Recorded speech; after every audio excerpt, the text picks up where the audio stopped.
bata. Anong oras na? Maghapon ka nang nagsiselfon. Tigilan mo na yung kaka-cellphone mo. Adik ka na. Adik ka na sa kaka-cellphone. Ihinto mo na yan.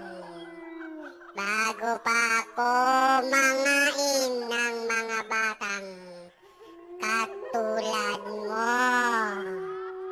Hindi ka na natutulog sa tanghali. Kasi puro cellphone ka na lang. Cellphone na lang maghapon. At pati sa gabi, nagpupuyak ka pa rin sa kaka-cellphone.